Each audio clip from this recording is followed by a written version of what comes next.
am Laura Vitale.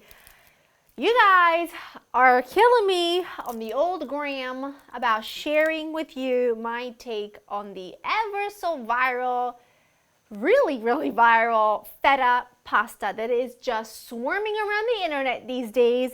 It is the 2021 version of the Dalgona coffee from last year. You guys remember right around this time last year, the Dalgona coffee just got really popular, and a lot of you asked me to recreate that for you, so I did, and you loved it. So sort of the same thing with this year.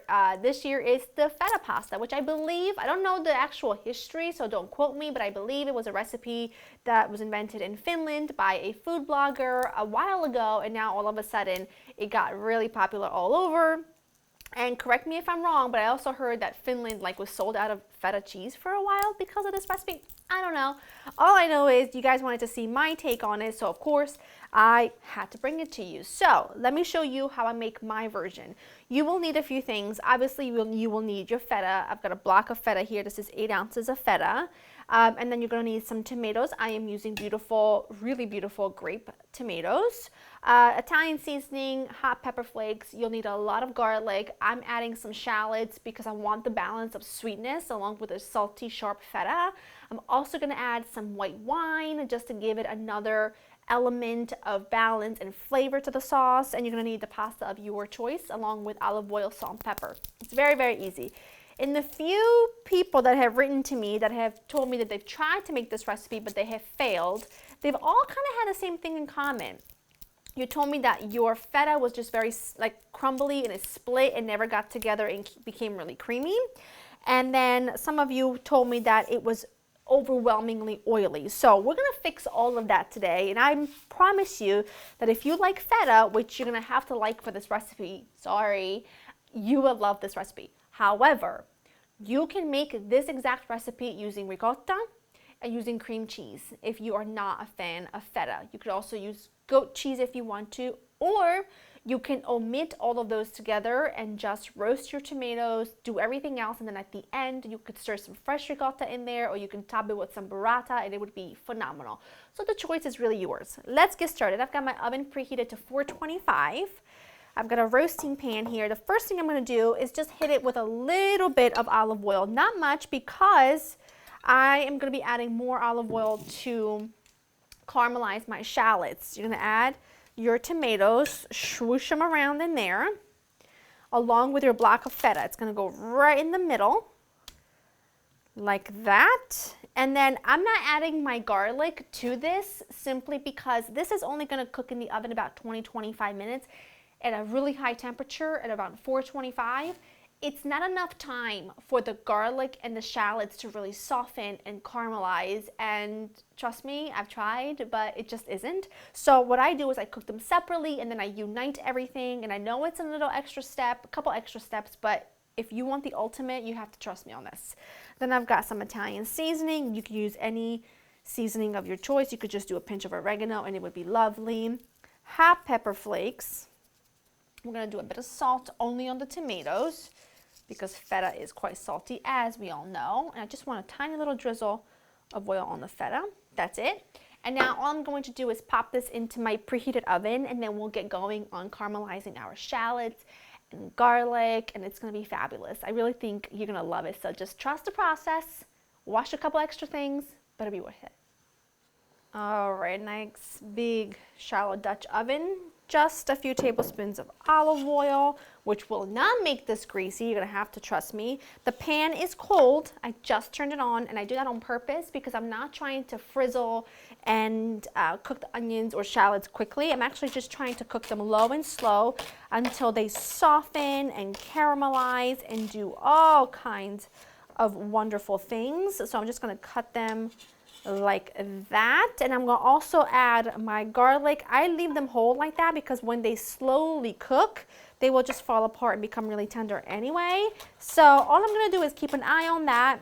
I've got my big pot of water ready to come to a boil, and then we pull everything together. When the onions and the shallots, I keep wanting to call them onions, although it's an allium, so sort of in the same family. When they are nice and soft and caramelized, I will show you the next step, and you're gonna have to trust me when I tell you It is going to be phenomenal. Really good. That looks perfect. It's been about a half an hour. My water is up to a boil. I took my feta and tomato mixture out of the oven. I'm gonna salt my water. Normally, I tell you to liberally salt your water, but this is one of those instances where it's the exception because I'm going to use some of this water to blend my feta and therefore making it super creamy and luxurious. But feta, as we all know, ooh, where's my tongs? As we all know, feta is very, very salty, so I don't want, come on. I think I'm all cool with my tongue action over here, but feta is very salty, so we don't want to oversalt any of this. I'm gonna work my pasta down. You can use any pasta you like. I'm using spaghetti today, but hey, use whatever you want. I always get people ask me, do you add oil to your boiling water? And I never do. Because what that does is it coats your pasta in a layer of oil, and then it makes it so that your pasta doesn't adhere to the sauce that well. So you just have to take a minute and work that pasta in until you can see it's just pretty much submerged in the water. The water really evaporated as it was boiling, but hey, you know what? It's okay. Okay, that looks great. To this, I'm gonna crank it up just a tiny bit. Beautiful. This looks great. If you feel more comfortable slicing or chopping your garlic, please do that. I like it whole because look, when you cook it for half an hour, look what happens. Look at the back of my spoon and look at this piece of garlic. Watch, ready? Look over here. It just melts into a paste and it's sweet and it's delicious. But if you fear that your garlic won't cook down soft enough, then by all means, go ahead and chop it. This is really sweet at this point, so I'm gonna add a little acidity with some wine. I'm just using white wine, a Pinot, something that's not really sweet. And I'm gonna let that reduce by half. While the wine reduces, we're gonna add the feta to a blender, which I know it's extra work, but listen, it is just well worth the result, okay? It really just is. It's well worth the outcome. You're not gonna be left with a clumpy, oily mess. You're going to be left with a luxurious, creamy, yummy, perfectly balanced sauce that you're going to love. To that, I'm gonna add both of them, obviously. Both halves, I should say. I'm gonna go ahead and add some of the starchy cooking water. And then we're gonna blend until it's really nice and creamy. That looks amazing. My feta sauce is creamy and beautiful and perfect as can be. We're gonna set that aside.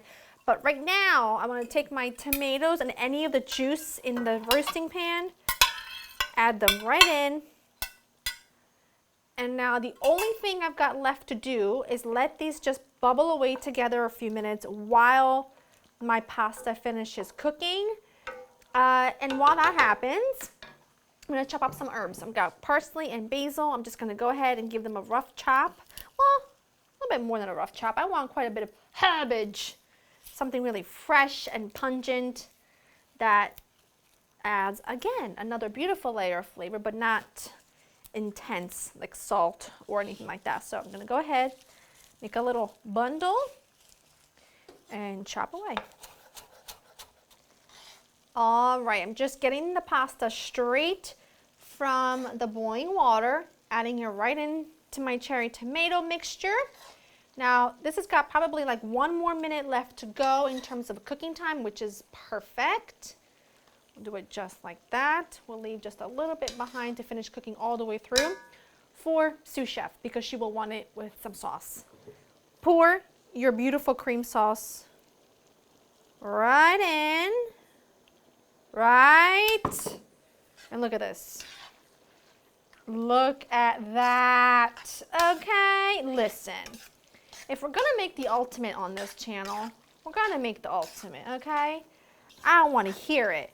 Yes, it's another pot to clean up, but is it not worth not to have that split, clumpy mess and to have a beautiful, creamy, delicious situation on your hands? Give me my cheese. Give me my parm. A little bit of parm, of course. I also want a little bit of black pepper. Yum, yum, yum. That, my friend, is how you do it right, okay? Do you see a split oily mess anywhere? I don't think so. I think you see the most glorious thing you have ever laid your eyes on. I'm talking about the pasta here, okay? Calm down. But this looks pretty perfect to me. Just letting it all cook together for like 30 more seconds, and then we plate. I mean, I'm just gonna take a little sneak peek here because I am gonna be serving this for dinner. I could dive right into that face first, just straight in the pan, but I'm trying to be nice, okay? It's gonna be hot. I want a piece of tomato. A little bit of everything. The shallots and the garlic have literally melted into the sauce, which is exactly what I want because I want balance. I want sweetness, I want saltiness, I want that balance of it all. Mouth is watering.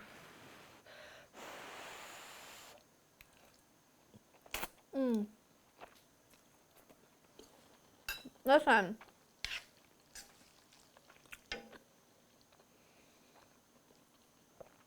Trust me when I tell you.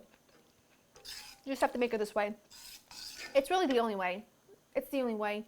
Go to laurainthekitchen.com, get the written recipe. I'm about to take the most gorgeous photo for you because I want you to recreate it immediately. And when you do, you better tag me on IG because I want to be able to see it.